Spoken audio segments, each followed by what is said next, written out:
미국에도 기운을 쫓는 사람들이 있습니다. 저는 오늘 그들이 모이는 곳 세도나로 갑니다. 세도나는 지구의 기운이 모이는 곳이거든요. 기운뿐만 아니라 예술가들도 모여서 영감을 얻기도 합니다.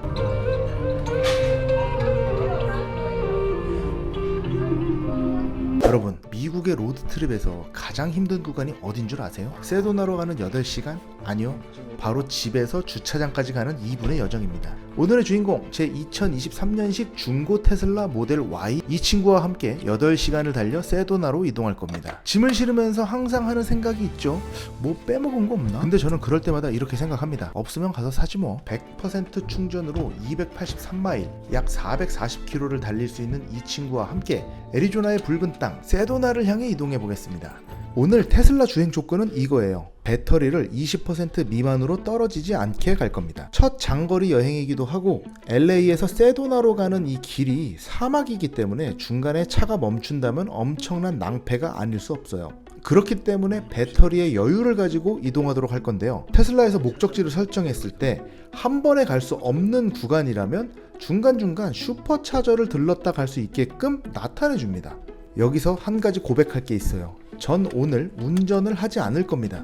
운전은 이 친구가 알아서 합니다. 테슬라의 FSD, 풀 셀프 드라이빙, 완전 자율주행으로 말이에요. 오토파일럿이랑 헷갈리시는 분들이 많더라고요. 오토파일럿은 어댑티브 크루즈 컨트롤이라고 보시면 됩니다. 고속도로에서 차선 유지하고 앞차 거리 조절하는 정도로 항상 핸들에 손을 올려놔야 하죠. 하지만 FSD는 그거랑은 차원이 달라요. 신호등 인식하고 교차로 통과하고 알아서 차선 바꾸고 고속도로 진입, 진출도 해요. 목적지만 찍으면 거기까지 알아서 가는 거예요. 핸들에서 아예 손을 떼도 됩니다. FSD 주행 중에 배터리가 부족하면 자동으로 고속도로를 빠져나가 슈퍼차저 스테이션을 찾아가는 것은 기본이고 충전기 앞에다가 자동으로 주차까지 해주기 때문에 장거리에서 이게 얼마나 편한지는 직접 해봐야 알아요. 오늘 8시간 동안 FSD한테 맡겨보면서 장단점을 한번 확인해 볼게요. 다만 아직까지는 감독형이라 전방을 주시해야 돼요. 근데 저는 나중에 비감독형 자율주행이 나오더라도 앞은 볼 것 같아요. 으차! 그러면 여기 꼭대기 이렇게 대준단 말이지. 아직 무선 충전까지는 나오지 않아서 이건 자동으로 안 되더라고요. 언젠간 될 거라고 생각합니다. 유튜브나 보는 거죠 뭐. 인터넷에서는 이 FSD에 대해 말이 많더라고요. 제가 직접 체크해본 FSD의 장단점은 이렇습니다. 장점, 운전의 피로도가 많이 줄어듭니다. 인간보다 반응 속도가 빠를 때가 있어요. 그리고 그냥 멋있습니다. 특히 밤에 운전할 때 좋아요. 인간의 눈으로 볼 수 없는 걸 이 친구는 보더라고요. 돌발 상황에서도 저보다 빠르게 반응하기도 하고요. 단점으로는 가끔 유령 브레이크로 심장을 쫄깃하게 만들어요. 아무것도 없는데 갑자기 브레이크를 밟을 때가 있거든요. 그러면 내가 못 본 무언가가 있나 라고 생각하지만 다시 원상태로 주행을 합니다. 이때 조금 당황스럽고 공사 구간에서는 바보가 됩니다. 진짜 바보가 돼요. 그리고 거의 종교적인 수준의 믿음이 필요하다가 단점이 아닐까 싶어요.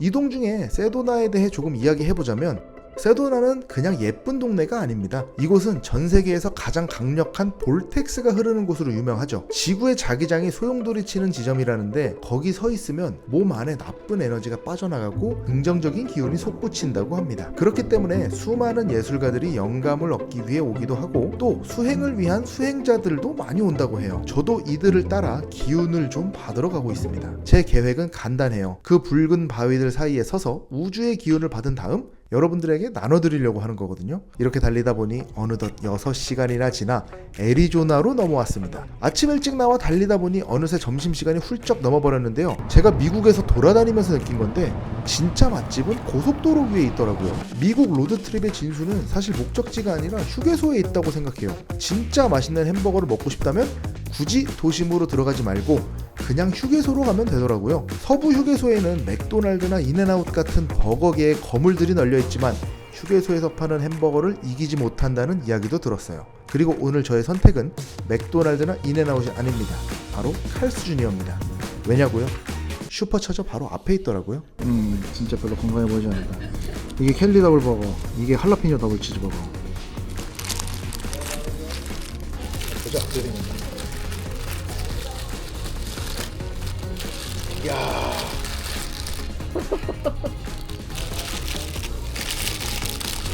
이렇게 생겼어.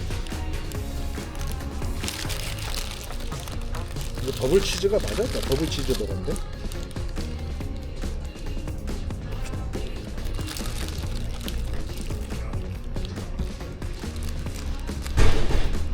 제가 칼스 주니어 햄버거를 먹으면서 깨달았습니다. 왜 사람들이 로드트립 할 때는 프랜차이즈가 아닌 휴게소에서 햄버거를 먹어야 한다고 했는지 말이죠. 테슬라들이 이렇게 서 있는 거 보면은 신기하더라고요. 버거로 상처받은 마음을 치유해줄 곳에 왔습니다. 코스트코 멤버십에 가입하기 이전 타국에서 제 삶을 채워줬던 월마트. 테슬라 슈퍼차저 스테이션의 천재적인 점은 이 충전소들을 그냥 길바닥이 아니라 쇼핑몰에 위치해 놓는 경우가 많다는 건데요.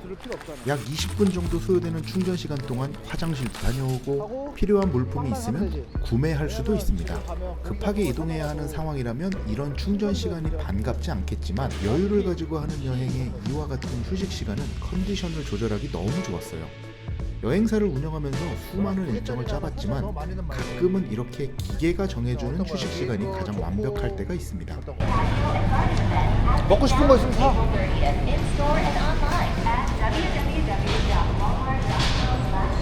이런 거 피스타치오 머핀, 이런 메론빵, 저거 일본 거 아닌가? 아니 그냥 멕시코로 되어 있네. 웬일이래?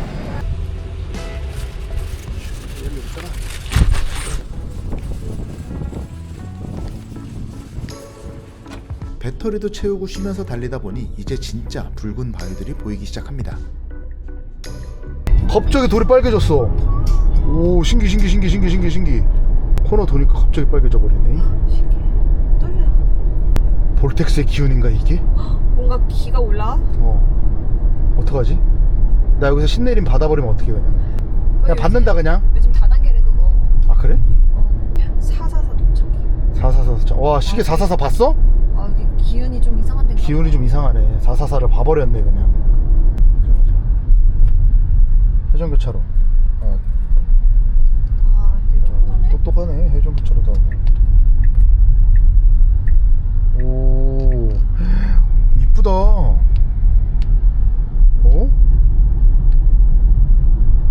있을 거 다 있어. 뭐야 여긴 상점가. 상점가. 되게 이쁘게 생겼다. 무슨 무슨 고인돌 같아. 사막에 막 그런 북아프리카 막 그런 집 같다. 신기하네. 우리가 가는 충전소가 저긴가 봐. 아 돌아가야 돼? 너무 쌀쌀이야. 그렇지. 오, 시원해. 안 추워? 안 추워?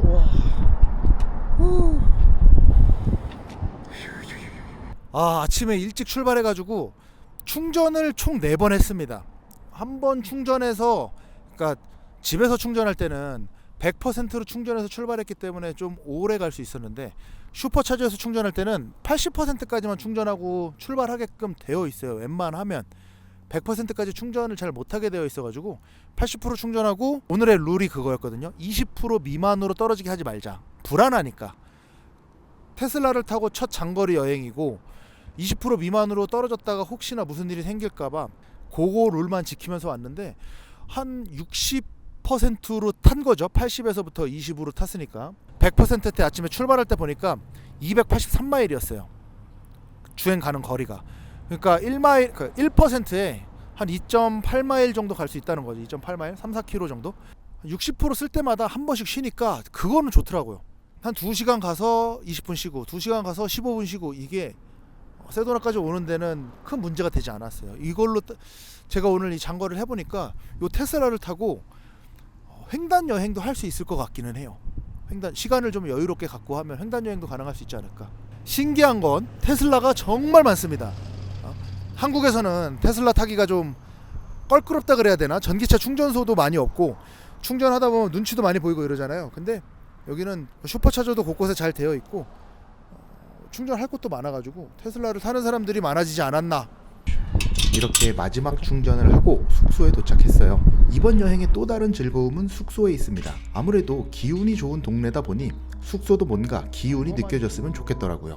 일반 집을 빌려주는 B&B 형태의 숙소를 예약했는데 리셉션도 없고 반겨주는 사람 없지만 호스트가 집으로 들어가는 방법과 주의사항들을 문자로 보내줘서 어렵지 않게 들어갈 수 있었어요. 방은 너무나 아늑한 원룸 형태로 세도나 여행을 하기에 최적의 숙소였습니다. 이 숙소를 선택한 이유는 자쿠지가 어디 있다는 거야? 아, 여기 있다, 자쿠지. 내가 제일 좋아하는 거다. 물 있나? 물 없네. 기운 받는 곳이야. 오. 오. 따뜻해? 오. 프라이빗 자쿠지. 그리고 또 하나의 좋은 점이 있더라고요. 바로 바베큐 그릴이 있다는 점. 가스로 사용하는 거다 보니 수출 피우는 번거로움이나 재가 날릴 걱정이 없어서 깔끔하게 바베큐하기 좋겠더라고요. 이런 자연 속에 있는 숙소에서는 바베큐가 필수 아니겠어요? 800km를 달려온 몸이지만 얼른 마트에 다녀와서 바베큐 한 상을 준비했습니다.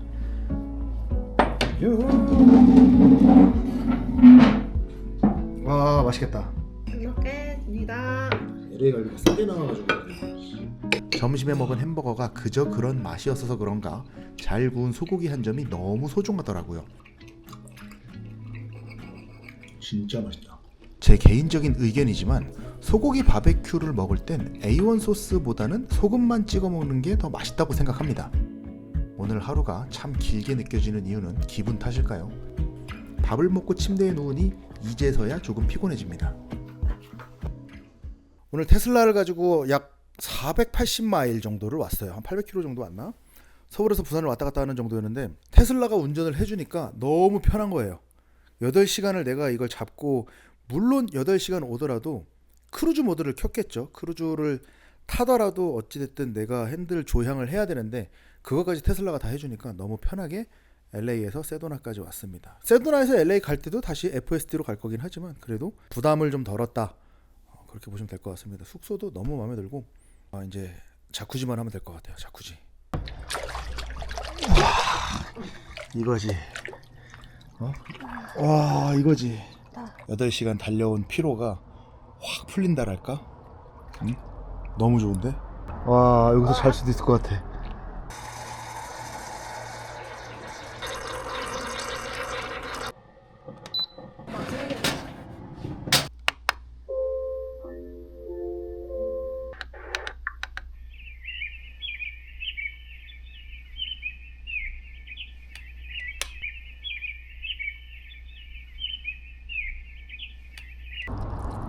이 숙소를 고른 가장 큰 이유, 이 맘모스락을 보면서 자쿠지를 할 수 있다는 것. 세도나 숙소가 특이한 게 여기는 대형 호텔보다 작은 리조트나 B&B, 캐빈 스타일 숙소가 되게 많아요. 세도나 자체가 자연 속에 있는 동네다 보니까 대형 체인 호텔이 들어오기 좀 어렵다고 하더라고요. 제가 잡은 숙소는 일반 가정집을 B&B로 빌려주는, 창문을 열거나 혹은 자쿠지를 하면서 이 맘모스 락을 볼 수가 있어요. 뷰가 전부예요. 이게 세도나 숙소 고를 때 가장 중요한 포인트입니다. 여기는 숙소를 어떻게 사용하냐면 요 위층에 주인집이 살고 있고 그 주인집 옆에 B&B가 하나 있어요. 근데 거기는 자쿠지가 없는 버전이고 그 아래에 원베드 원베스를 다시 B&B로 내놨는데 여기는 좋은 게 자쿠지가 있기 때문에 여기를 선택한 거거든요. 들어왔는데 뷰가 너무 좋아요. 이제 B&B 형식이다 보니까 조리 도구도 잘 되어 있고 심지어 바베큐 그릴까지 있습니다. 바베큐 그릴도 해 먹을 수가 있고, 그러다 보니까 이런 자연 속에서 바베큐 그릴에다가 고기를 구워 먹으면서 캠핑온 느낌도 낼 수 있고, 그리고 저 맘모스락을 보면서 자쿠지를 하는 게 사실 너무나 행복해가지고 몇 번을 했는지 몰라요. 한 5번을 했나? 아침에 일어나서 트레킹 가기 전에 자쿠지 한번 하고, 새벽에 일어나면 세도나가 좀 춥거든요. 제가 있는 이 기간에는 세도나가 아침 저녁으로 일교차가 굉장히 커서 추울 때는 4도 내지 5도, 근데 낮에는 이제 24, 25도 이렇게 올라가면서 트레킹할 땐 좀 기분이 좋다가 아침 저녁으로는 쌀쌀하니까 이 따뜻한 물에 들어갔을 때 그 행복이 이루 말할 수가 없더라고요. 제가 아이슬란드에서 느꼈던 그런 느낌이에요. 밖에는 차갑고 안은 따뜻하기 때문에. 한 가지 차이점은 아이슬란드에서는 자쿠지 안에서 오로라를 봤다면 세도나 자쿠지 안에서는 별이 보여요. 사실 테라스에 있는 자쿠지 안에서 별을 보기 위해서 이 숙소를 잡은 거거든요. 숙소가 저렴하진 않았어요. 다른 작은 B&B나 다른 B&B, 그러니까 좀 저렴한 버전의 B&B나 아니면 작은 리조트들 있잖아요. 소형 리조트들에 비해서 1박 비용이 조금씩 비싸긴 했는데 그래도 저는 이 자쿠지 하나만을 보고 이쪽으로 온 거거든요. 자쿠지가 없는 곳도 있었고, 그리고 세도나 접근성이라고 해야 하나?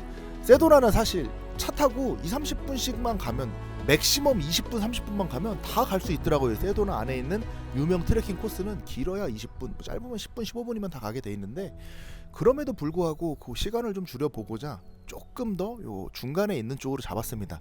요 아래로 내려가면 제가 처음에 트레킹했던 벨락이라는 곳 주변에도 호텔 리조트들이 많은데 거기서는 이 안쪽으로 들어가기가 조금 까다롭더라고요. 뭐 데빌스 브릿지라든지 캐스드랄락이라든지 이런 데 가기가 조금 애매해서 저는 이 숙소가 너무 마음에 듭니다. 이렇게 세도나를 즐기다 보니 어느덧 집에 갈 시간이 다가왔습니다. 집에 돌아갈 때는 자신감이 조금 생겨서 20% 미만으로 주행해 봤는데 이게 주행거리가 조금씩 줄어들면서 긴장되더라고요. 장거리 여행에는 20% 미만으로 주행하면 안 될 것 같아요. FSD 구독료 한 달 $100가 아깝지 않은 그런 여행이었습니다.